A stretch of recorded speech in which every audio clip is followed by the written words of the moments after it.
Two at a time, baby, two at a time. So I'm going through the house, start building this pond. Rome wasn't built in a day, but one thing's for sure, it was certainly built. £10 an hour? Get a move on then.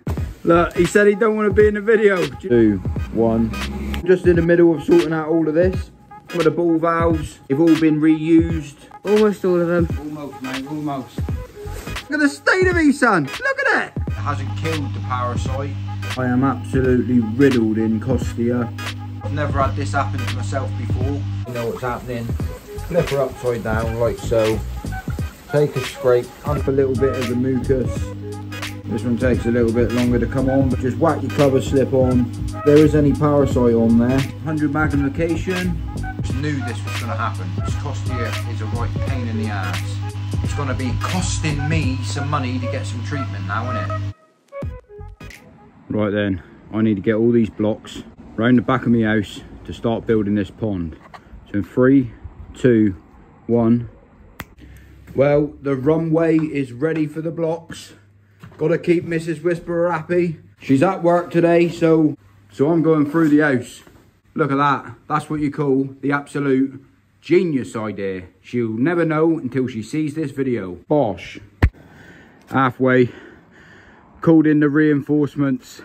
Called in the reinforcements. Good lad, ain't ya? Yeah. Helping out your dad.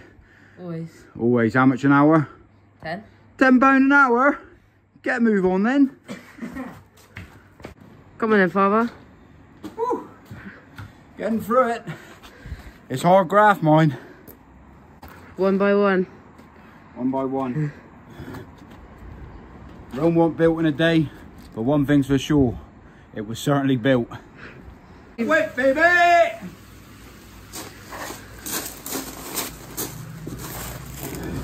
Two at a time, baby, two at a time.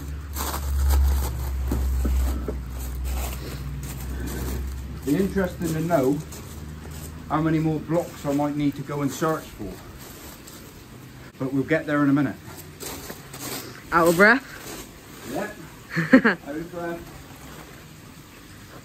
Hurry up then, get the next load. Almost all of them. Almost, mate, almost. All the smaller ones on this side, all the broken bits. Yep. We'll use them, mate, we'll use them. Look at the size of the stack. We've got it all done. Right, Jake, listen, we're not finished yet, mate. See all of this? Mum's going to be home in a minute. Let's get it all packed away, get the Hoover out, and she'll never know we've been through the house. How about that? Yeah. Let's go. Look at it. Look at the state of me, son. Look at it. Lee, the koi soldier, thank you very much. He gave us a load of his bits, what he had left over from his pond. So I might go down the fiberglass route. Some stuff in here might be out of use. He just wanted to scrap it. So spray bars, bits and pieces. Right, let's get all this inside and have a proper look. 3, 2, 1. I'm just in the middle of sorting out all of this. Going through some of the bits and pieces that Lee, the koi soldiers, give me. He's kept it for such a long time. He don't like chucking nothing away. And he said, if I can use any of it, he said, fill me boots. There's certain stuff here that I'll be able to use. Pipe work. I can reheat some of this stuff up, get the glue off, reuse the fitting. Lee's already done some of it already. Some of the ball valves, bit of paint work on them, but that doesn't matter because what matters is that it does what I want it to do. He's heated them up, he's got the glue out, re-sanded it down. As long as it's got the rubber ring in there, it ain't gonna leak. I'll give it a good sand up before I do any gluing, but I'm gonna sort out what I can, use what I can, and it's very, very much appreciated because all of this stuff would be a lot of money to add up.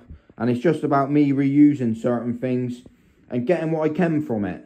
Happy, happy days. Thank you very much, Lee. Right, so we got Tango in the bowl. Reason being, this fish is flicking and flashing around like crazy. I've recently been treating for trichodina. I've done a PP treatment. I left it for a couple days. And I thought I nailed it on the head, but just all of the pet fins there looking very veiny, and she's just flicking and flashing around all over the place. I'm suspecting that it's going to be fluke, but I need to find it. So I can't be treating for fluke if it's not fluke and it's still trichodina, or it could be Costia. So I'm going to give the fish another scrape to find out. I've done all of my water checks, everything's absolutely perfect. I've recently introduced a new fish and I've had nothing but problems. It is that time of year where parasites are wakening up. Over a long winter you can have problems, but it's always happens to me whenever I introduce a new koi to the pond. I always get flicking and flashing. So I've put a tiny little bit of koi calm in the bowl. I'm not going to completely sedate her, I'm just going to make it a little bit easier for me to get a scrape. I like taking a scrape from underneath the belly. Get on the old Pets at Homelet VIP. Any card will do, doesn't have to be a Pacific card. I'm probably going to get some of my own cards done up this year. Send a load of them out to people if anyone wants one when I get them done. But all I like to do, spin her around so she don't really know what's happening. Flip her upside down like so. Take a scrape underneath.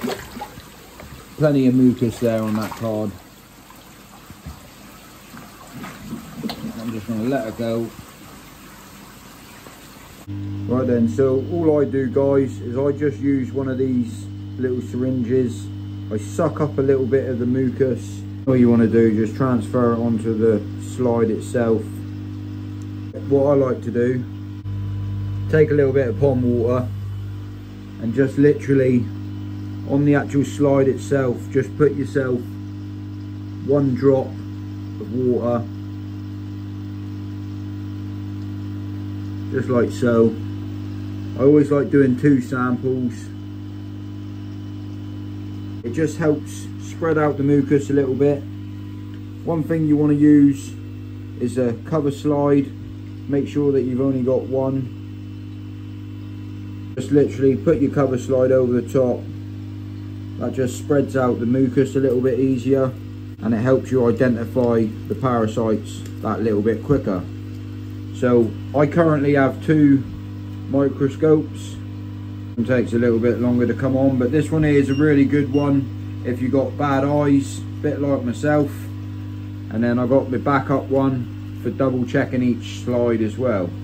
Just pop that on there as well. And ideally what the cover slips do, if there is any parasite on there, it generally sends the parasite to the end of the slide and it gives you something to follow as well. So I start off with 100 magnification, just go from there and have a look, see if I can find something. I'm not going to teach you how to use a microscope because there's plenty of videos out there of how to use one, but I did think that little trick of sucking up the actual mucus itself, it definitely helped get it onto a slide. But yeah, so I'm going to crack on and I'll get back to you if I can find something. Here you are then guys, so it's the best view I can sort of get you because it's hard to picture, but I am absolutely riddled in Costia and there is still Trichodina as well. So I don't know if you can see them moving around here guys, they're just going 9 to 4 the field, moving around like crazy. And yeah, great news, but it is hard to show you, but yeah, Costia and Trichodina, just what I wanted. Yeah, so just over roughly around 2 weeks ago now, I treated with potassium permanganate. Reading the back of the pack, it does say about, it says about treatment, about do not use with water temperature less than 10 degrees. Well, my water temperature at the moment is 11 degrees, and I believe when I treated the other week that my temperature was at 10 degrees. So yeah, that said guys, I think myself personally that what's happened, I've done my normal treatment, but it hasn't actually affected the parasite, it hasn't killed the parasite. The water temperatures must have been too cold. I've never had this happen to myself before, but it just shows that every day is a school day. Even when you think you've spotted something like I did before, Trichodina, I've always ever treated it straight away. I've never had a problem using PP, and I've, you know, put the nail on the head. So what I'm thinking about doing is going down the route of the FMG. That can be used at a lot colder temperature. I still can't get my head around why the PP didn't work. The packet hasn't been open for very long. Year date is well in date as well. I've never had a problem with with it before, but it just goes to show those they're definitely full of live Costia and Trichodina, and yeah, the joys of keeping koi, innit? But at least I've found it now. I know what I'm gonna have to treat for, and I'm just gonna have to get myself off to the koi dealer tomorrow morning, get myself some FMG pretty much. The only thing I've got at the moment is malachite, and yeah, this is only for antifungal treatment. It won't do the other, so yeah, I'm gonna have to get myself down there tonight. I haven't got what I need here, so another late night, another night me worrying about my fish. It's always the way, whenever I get a new fish, I get fucking problems. And I can't wait to get my grow on tank built, because any new fish that I buy, granted, it's not always when you put a new fish in that you get problems, but the fish, something always seems to happen. I'm not saying the fish that I got come with problems, but it's just always coincidence. Whenever I put a new koi in my pond, something goes wrong. And it's part of the reason why I don't do it, and you can tell I'm pretty pissed off, because it's always, I knew that it was going to happen. I just knew this was going to happen. I didn't expect for me to be dealing with Costia, because Costia is a right pain in the ass. That said, it's going to be costing me some money to get some treatment now, isn't it? Never mind, onwards and upwards. FMG, here we go. Bosh.